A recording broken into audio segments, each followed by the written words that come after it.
Magandang umaga po sa ating lahat. Ito po ang ating latest weather update ngayong linggo, unang araw ng Pebrero 2026. At dahil February 2026 na nga, alamin muna natin meron kaya tayong inaasahan na bagyo ngayong buwan. Base po sa ating forecast, posible po na wala o isang bagyo ang ating posibleng mabuo dito po sa loob ng ating area of responsibility. At kung may mabuo man na bagyo, ay tatahakin niya po ang recurving na path patungo po sa may Pacific Ocean o lilihis nga po ng dahan. At posible din po na may mga bagyo usually na dumadaan naman po sa may Visayas o parts ng Mindanao.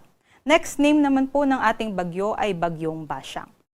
At dahil patuloy pa nga pong bumubugso ang ating amihan ngayong Pebrero, mabababa pa rin po yung ating mga minimum temperatures, especially dito po sa may mountainous regions ng Luzon.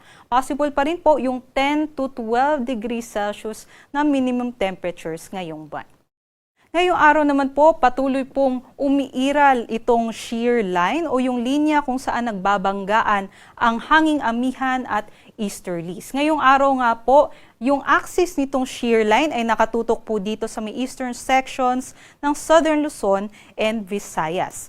Aside po dito sa shear line, yung amihan natin patuloy nga pong bumubugso at nakakaapekto naman dito sa may Luzon.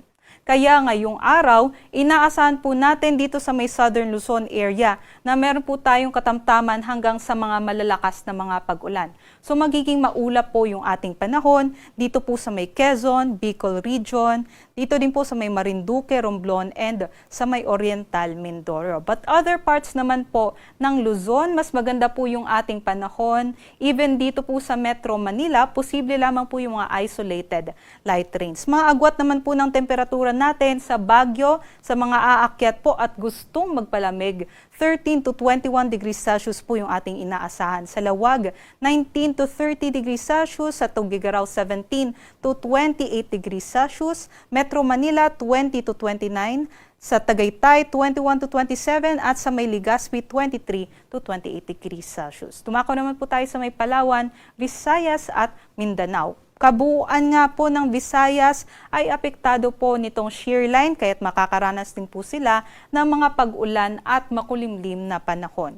But other than that, dito po sa may Palawan and sa may Mindanao, mas maganda naman po yung ating panahon maliban na lamang po sa mga isolated rain showers and sa mga thunderstorms. At agwat ng temperatura po natin for Kalayaan Islands, Puerto Princesa City, and dito din po sa may Cagayan de Oro, possible po 24 to 31 degrees Celsius. Sa may Iloilo, 23 to 28. Tacloban, 24 to 28. Maging dito sa may Cebu, 24 to 29. Sa may Zamboanga naman at sa may Davao, possible 23 to 33 degrees Celsius. So medyo mainit po dito sa may southern parts ng Mindanao.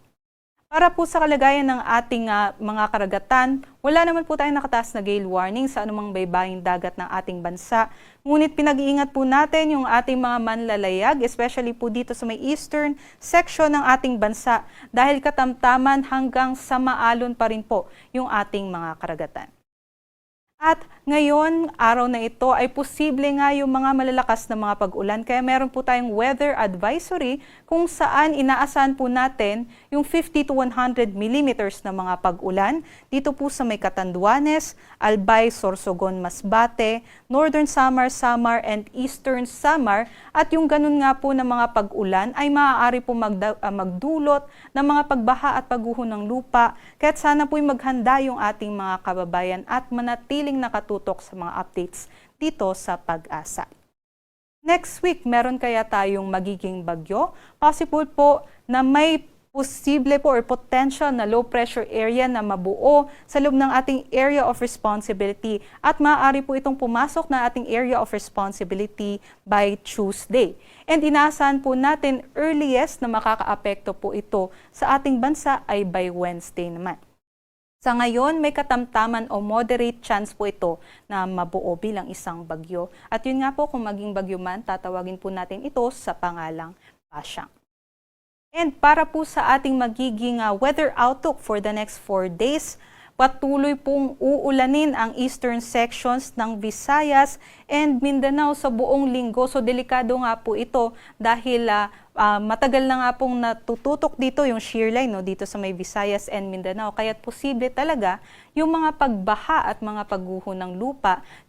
Kaya't pinag-iingat po natin yung mga kababayan natin dyan. At sana nga po ay makapaghanda po tayo dahil bukas, Monday hanggang Tuesday, possible pa rin po yung mga pag-ulan dulot ng shear line. And then inaasahan naman po natin na bababa po or magsa-southward shift po yung axis nitong shear line, kaya't buong Visayas and eastern sections ng Mindanao po ang makakaranas ng mga pag-ulan. Pagsapit nga po ng Wednesday hanggang Thursday, yun po yung ating forecast, no, na possible yung potential na low pressure area ay lumapit na dito sa ating mga kalupaan at magdala rin ng makulimlim na panahon at mga pag-ulan sa ating bansa. Ngunit itong scenario na ito, maaari pa rin pong magbago kaya't manatili po tayong nakatutok sa mga latest weather updates ng Pag-asa. Sa Kalakhang, Maynila, ang araw po isisikat mamayang 6:24 a.m. at lulubog mamayang 5:55 p.m.